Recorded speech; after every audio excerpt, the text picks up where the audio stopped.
it waves now for them, and we are racing at the Indianapolis Motor Speedway for the Sonsio Grand Prix. Alex Palou hugging that wall all the way down to turn one with a massive braking point coming for them all. Rahal knows he has a tire advantage, and he makes it work to the outside.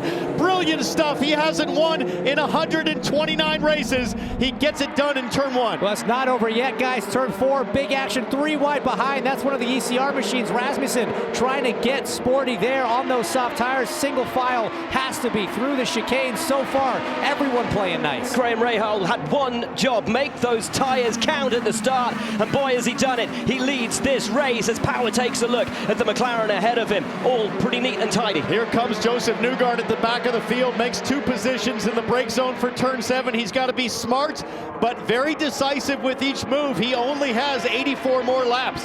And from where he is, there's going to be a lot of drivers further back that started on those harder primary tires. A little bit less grip, especially on these first laps than the red sidewalled soft Firestones. So he's got to take advantage before that heat level comes up and the grip comes into those hards. Man, you can see the bite from Rahal's tires. At the back, there's spin and maybe contact as one of the Prema cars is at the back of the line, and Colton Herta with a powertrain maybe issue. Looked like smoke, maybe fire at the back of his car. As Pato O'Ward takes a look up the inside of Scott, McLaughlin will run him towards the curb, and McLaughlin gets his elbows out and says, it's not going to be that easy for you, my young friend. I love that. It's not over yet, though. Pato's going to try and line him up out of 5 here, or out of 4 rather, through the 5-6 chicane, but that was a great move from McLaughlin on the outside of 1, just squeezing that throttle in between 1 and 2, making sure he was nose ahead and could force the 5 wide, but now he's got to still be looking in his mirrors. Pato going for the late lunge. Does he have enough?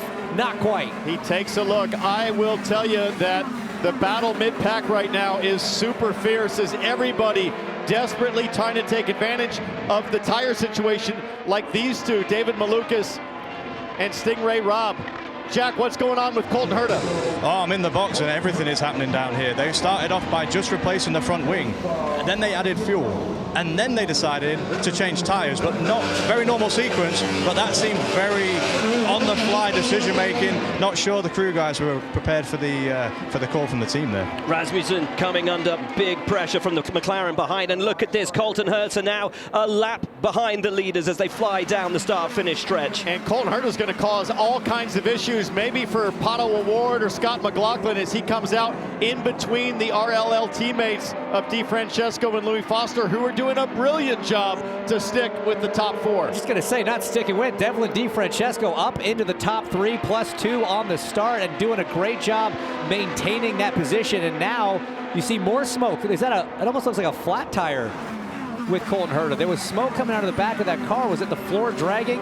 He's just changed tires. Now he seems to be all right there, but some sort of issue. Something dragging. Something dragging on that 26 machine. Important move for Louis Foster to pull that one off as he is on those new tires. We get a look at the contact at the rear. That's Connor Daly making the move, getting tagged just a touch by the Prema. I couldn't see if that was Ilott. It was Ilott, and Ilott gets bumped. Ilott gets bumped from behind in the Prema. We ride on board with Colton Herta. And that's what happened. His front wing got just nicked as Felix Rosenqvist goes to put the move, and it's a nice one on Santino Ferrucci, and Ferrucci's now lost 3 positions in 3 laps on those hard tires. First to Christian Lundgaard, then to Scott Dixon, now to, it wasn't Rosenqvist, my apologies, that was Armstrong getting past him. Tough day for Andretti Global. We'll take another look at Marcus Ericsson, who I think had some kind of a drivetrain issue coming off of turn 12. Let's listen here. Oh, yeah. Oh, God, that sounds awful. I mean, it sounded like it was running on 2 of the 6 cylinders there. That sounds horrible. Something very unhealthy in the back of that car. But Georgia, what's happening down there from what you're hearing with Marcus Ericsson? Well, just as you guys said, it sounded weird on track. He pulled in. The team's evaluating right now. Ultimately, they think it's something with the engine, but they're not quite sure right now. So it's an evaluating moment for the 2018. Santino Ferrucci, as Josef Newgarden just gets off onto the grass there.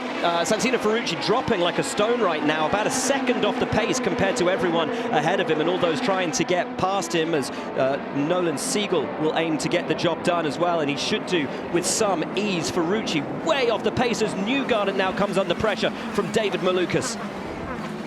trying around the outside. Newgarden has him covered for the moment. And you know Newgarden's thinking, I fought so hard just to get the 4 or 5 spots at the start. Now, 9 laps in, there's no way he's going to want to give one up. Head down, Josef Newgarden still trying to fight forward. I'm sure frustrated at the way things went down with his issues, but he's doing what he can here as we ride on board. I'm just curious how these red tires, the softer compound, we're about halfway through the stint. How are these tires holding up?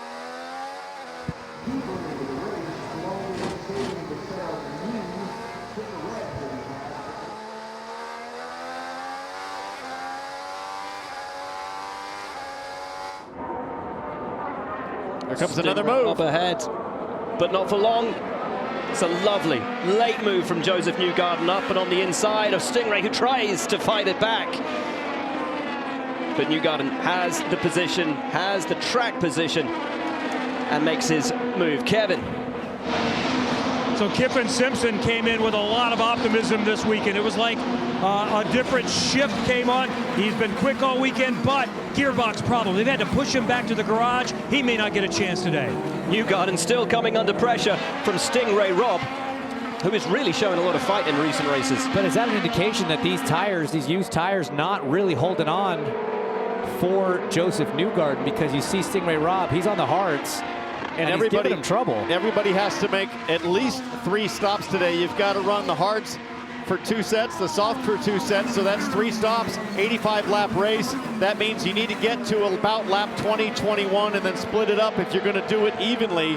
Newgarden's pace looking pretty good still as he starts to put a gap on Stingray Robb and head down chasing the back of Rinus VeeKay, who's been the biggest mover since the start of this race, up 7 positions. Rinus VeeKay and Dale Coyne Racing felt pretty confident coming into today. I talked to Rinus yesterday. He was really happy with the balance of his car. Guys, I'll tell you who else has impressed me right now is going back up front, Devlin DiFrancesco, because that guy started on the used reds as Alex Palou did. Unlike his teammate Graham Rahal, he started on sticker reds, brand new ones.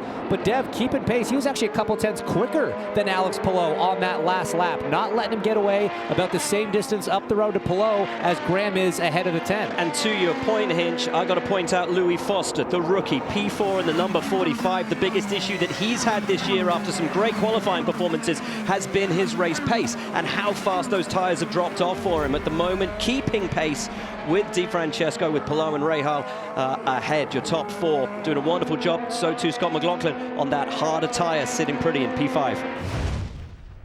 So Foster down to 5th, McLaughlin down up to 4th, I should say, is now the moment where Foster starts to struggle with his tires, as he has done in all of his 4 IndyCar races so far. The rookie, it looks to be a pretty easy pass for Pato O'Ward alongside, and will have the inside line for turn 1. The McLaren driver makes that one stick. Textbook for Pato O'Ward, and further up, I'm really impressed that DiFrancesco has started to catch the back of Alex Palou. And James, I think they both started on the used soft tires, so Rahal, Letterman, Lanigan showing great force at the front.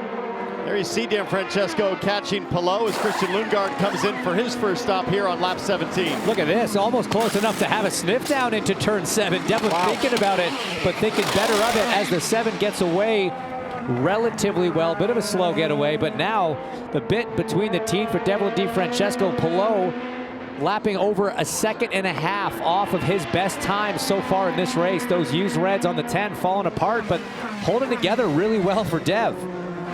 If there's one thing we've been used to seeing in 2025, it's Alex Palou putting the moves on or simply leading with apparent ease. Not so today, coming under pressure from Devlin DiFrancesco in the RLL as Graham Rahal continues to extend his lead at the front of this race. Dev has him shaped up pretty nicely, tucked up in the slipstream. I don't know if he's close enough for a look down into turn 1, but he'll have a little look and make himself loom large in the mirrors of the championship leader. I'll tell you what, man, Dev is not afraid to be late on the brakes.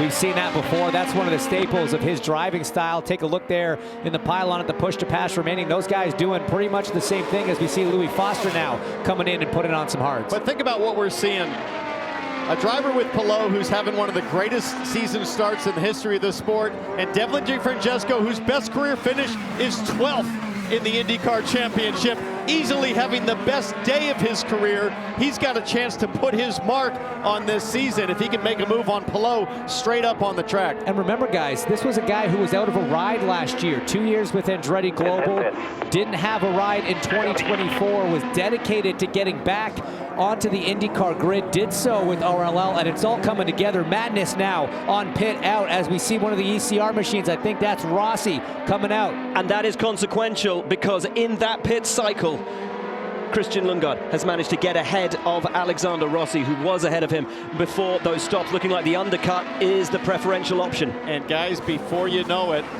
look who's coming. Scott Dixon, slowly but surely making some moves. Alex Palou, you see up there in the pit lane. This is going to be a big one. And Jackie's coming to you now. He is. The team have got a U set of the black, harder primary tire. What's really interesting about this, James, love you to expand on it, he's essentially getting out now his two worst tires. He started on the used red. He's going to use blacks. What do you think that means for him strategy later in the race? Look, I think, you know, starting on the reds was a smart move. When you're in traffic, when you're on those first few laps, that's the easiest time to gain and lose. You wanted that extra grip. I think they're going to save their last set of reds, which is a brand new set, for the end of the race. Let's get these two hard stints out in the middle here and save your best tires progressively for later in the race. He doesn't fall into the throes of Alex Palou. Foster on the inside of Lundgaard down into turn one, forces him off and makes the move. Now Rossi trying to fight back against the guy who is in the car he drove last year, can't hang it around the outside. All coming unglued here. The rookie getting his elbows out. Georgia, you're getting ready for Graham Rahal. In he comes. And Graham Rahal told me earlier today, we're going to see what Palou does. That's our plan. He's going to a sticker set of black tires. They're going to fill it up with fuel, and he's down and away. Interesting. So from sticker set to fresh. Jack. Scott and Mac's team are ready with a set of the used red softer tyre. I spoke to his engineer, Ben Bretzman, and said, it's a pretty nice start for you. Just on that lap before he pit, he was the fastest car on track by quite a healthy margin. They were considering a front wing change, slight bobble there, but down pit lane he goes. Let's see where Graham Rahal comes out in comparison to Alex Palou. There he is on the right-hand side of your screen in the red and yellow DHL Honda. Graham Rahal should have track position, but will be on the colder tires. Palou's will be up to temperature, and we have seen all the way through this season what a massive difference that can make. Well, watch how quickly Palou catches Graham Rahal right here through this corner, but importantly, Graham not under pressure as he tries to get tire temperature. He'll have to brake a little early here for turn 7. But great stop from both teams. It looks pretty even. McLaughlin got out ahead of Devlin DiFrancesco, so a big move up for Scott McLaughlin with Dev all over his rear wing. Foster has dropped back as a result through all of those stops. Well, something for motivating for Graham Rahal, he told me, is the fact that he's been second here 3 times, 2015, 2020, and 2023. So he said today he's going to do whatever it takes to make it happen. They're going to see what Palou does, but expect for him to be aggressive. Rinus VeeKay in a battle with Felix Rosenqvist, and Rosenqvist spins around, get himself going again, so no caution flag out, and straight back into the thick of the action as Connor Daly has a look and tries to get through as well. Action thick and fast throughout the field today, guys. And a little bit of contact. You see it here, just not quite sure. You know, Rinus doesn't know he's coming, and then off the exit there, just gets into the back of him as he lifts off the throttle. Amazingly, not much damage, if any, to the right front wing main plane of Felix Rosenqvist. It's almost like VeeKay's left rear pinned that main plane down and spun him around on the point. On board here with Rosenqvist. Well, listen. Oh, he got a bit of wheel spin getting on the power, at the same time got into the back of the 18. It was so close to getting away with it, and unfortunately just cost him a heap of track position. Now, Graham Rahal staring at the back of Jacob Abel. Some radio. Come on, get this guy out of the way. Brian, right now they won't give us any help, buddy. Well, not happy with that decision, as not only is he staring at the potential of his first win since 2017, but at the moment staring at the rear wing of a car that he really doesn't need or want to be. And now, look at how close Palou has got. And He's tucked up right behind him. This is, as a driver, you've got to start thinking about how much push to pass do I want to use, as Palou's got 99 seconds, Rahal 94. There is Christian Lundgaard making his second stop of the day, lap 39. So you got to think these leaders.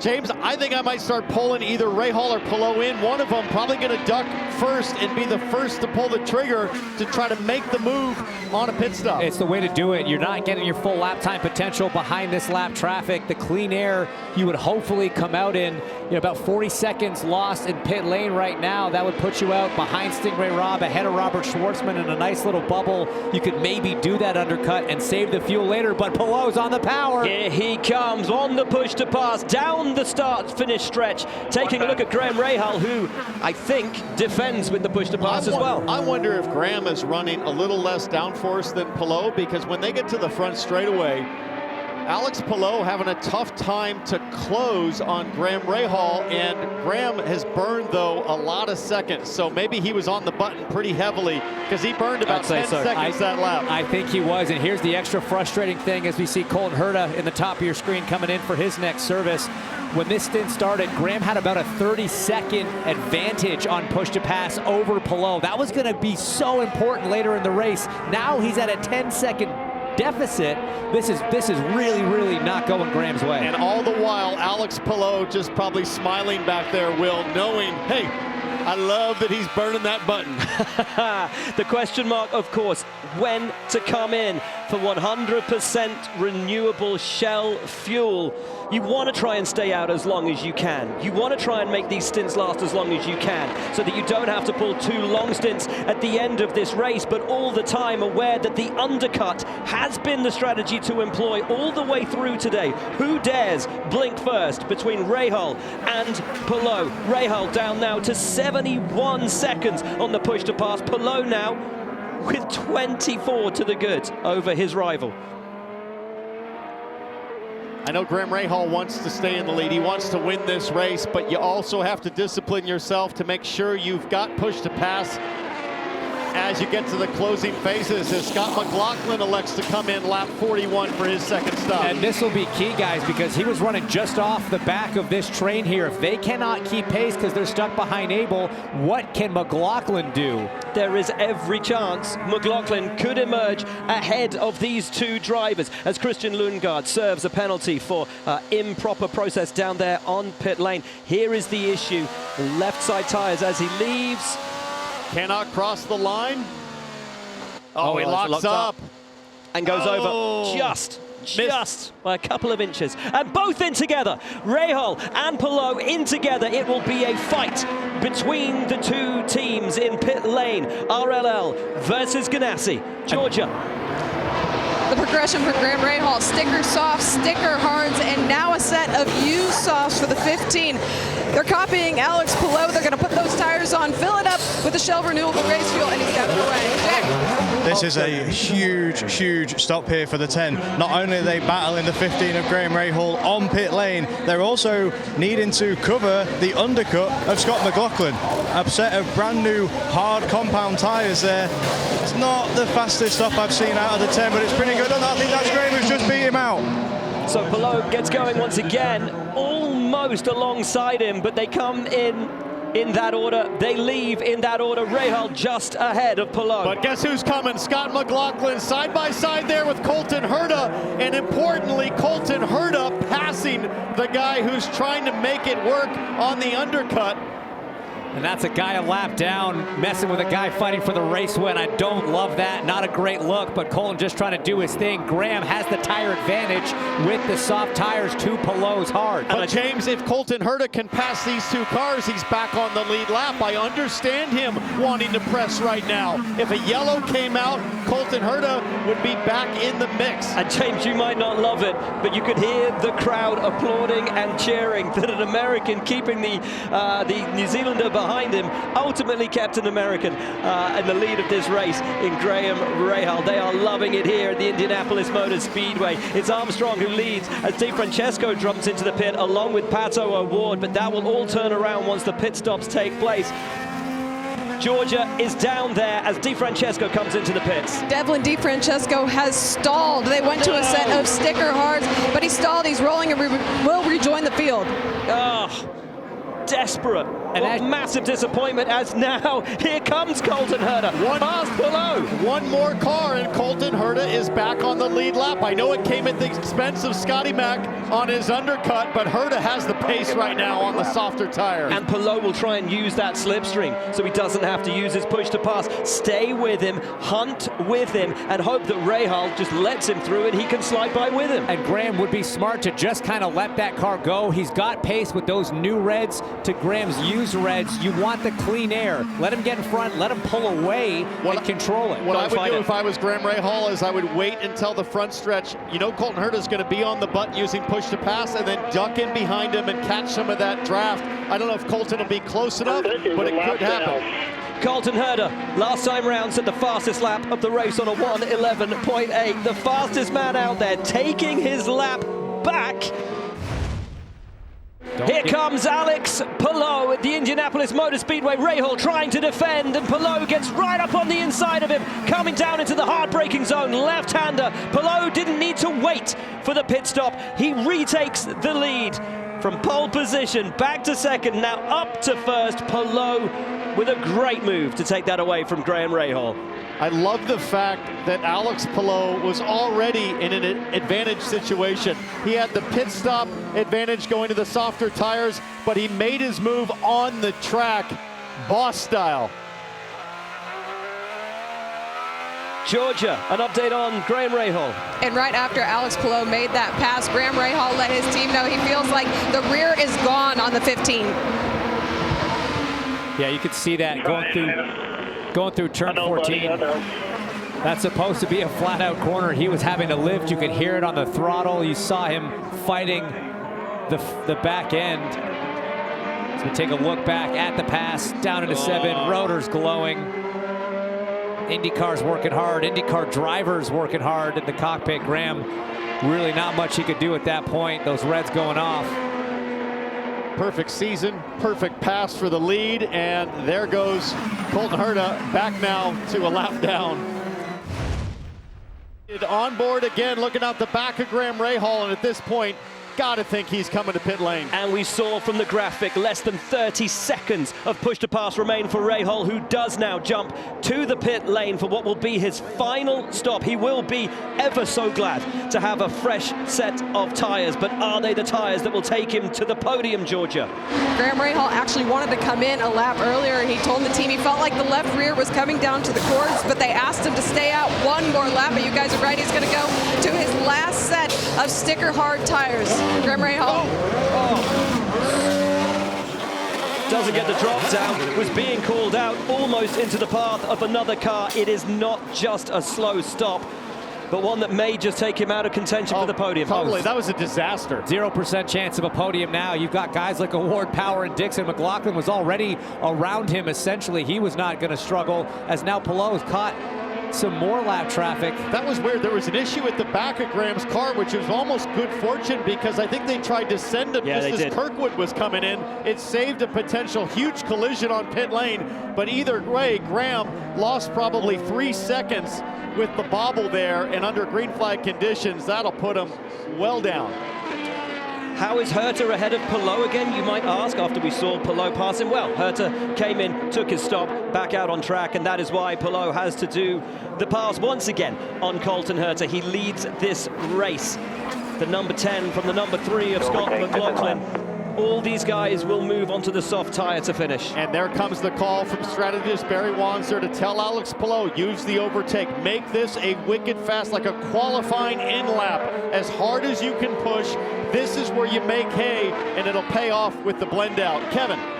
Even before the bobble on pit road, Pato Ward's team was eyeing a position on Graham Rahal, knowing how he had to finish. He's been the second fastest behind Palou the last few laps and back out. Jack. Yeah, the number 3 of Scott McLaughlin, those thirsty threes. Nice stop there. He's going to finish this race on a brand new set of soft tires. You see all those new reds. That's not what somebody finishing on the hards wants to see. Guys like Graham Rahal, even though he will have fallen well back, let's see if we can keep track of how far back. There's Graham on the right. The two cars, he's going to be back behind both McLaughlin and O'Ward. And O'Ward has jumped McLaughlin through all of that. Scott was ahead of him on track before those stops, so great work by the Arrow McLaren crew to get Pato O'Ward back out on track and at the lead of that pack. But Graham Rahal, who has led almost every lap of this contest, now falls out of podium contention, and on the hard tires compared to the soft. When does Palou come in as everyone around him now having stopped? Well, he will be one of the last. We just heard the radio call for Barry Wanzer to come in. I'm surprised a little bit they didn't come in the lap before with all the immediate competition having pit. Why they didn't duck in this lap? Just in case somehow a yellow came out right now, he would be absolutely exposed. But you hear the call, pit, pit, pit.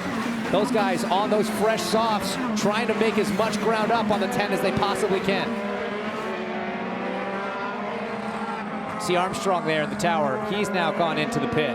Scott Dixon makes his last stop as well. Dixon been methodically marching towards a top 5 today. He'll come off pit lane as Alex Palou starts to duck in for the final time. And now, will Palou pit? Yes, he will. From the lead, Alex Palou in the number 10 DHL Honda comes to pit lane to be serviced once again by the Chip Ganassi crew. I asked him earlier in this weekend, you come into the weekends now almost afraid that something will go wrong on this perfect run with a brilliant crew, and he said, of course, it has to happen at some point, but we don't expect it. Everything is running so well for us right now. Jack waits for the number 10. And the radio communication with Mr. Palou was, be patient. That was the message behind Graham. When the moment came, he took it. As you can see, they're putting on those brand new red softer tires. It's a full fuel fill here, and actually just as the 10 leaves, the 12 comes back straight in. Will Power has had a really good day. He's the driver with the most amount of wins here, and he told me how much he loves racing at this place and how much he loves winning here. Power gets out a brilliant stop for the 10 crew, and you can see them celebrating, punching fists with each other. They know they have serviced their man and sent him as fast as they could, giving him the best opportunity of the win as O'Ward just flashes through ahead of Will Power, and that is meaningful because that means Power is in position for the podium as well. Then we have a car David on the Malukas is off, and it stops. James, you said Will, it's not. it could be a caution. No. It must be a caution. Not in 2025. It has to be a caution. No, surely not. Flagman Aaron Likens holding the yellow flag, waiting for word from race control. It's the out! Caution is They've got a caution! Over 400 green flag consecutive laps in IndyCar in 2025 comes to an end. The commentator's curse continues with Townsend Bell saying, can anything happen to ruin this for Palou? The answer is yes. But Alex Palou with a monster jump and now snakes his way down the front straightaway to try to break the draft for O'Ward. Pato O'Ward going with him, trying to get tucked up into the slipstream. Has a great run, looks to the inside, but Palou defends, and Pato will have to come inside. And Scott Dixon making the move around the outside of Graham Rahal for 5th. Great move from Dixie, using those soft tires around the outside. Had the inside for turn 1. You see push to pass there in the pylon. Remember, you cannot use it on the first lap of a restart, so these are all just legit passes as we see cars swirling through the 5-6 chicane trying to get tire temp back in. We talk about the greats, the Unsers, the Andrettis, AJ Foyt. Alex Palou's record this season matches them all. He wins 4 from the first 5. Incredible. Let's go! Thank you so much, guys. What a team! You guys make me look so good on track. Thank you. He's given all the props to the team. Alex Palou is breathing rarefied air.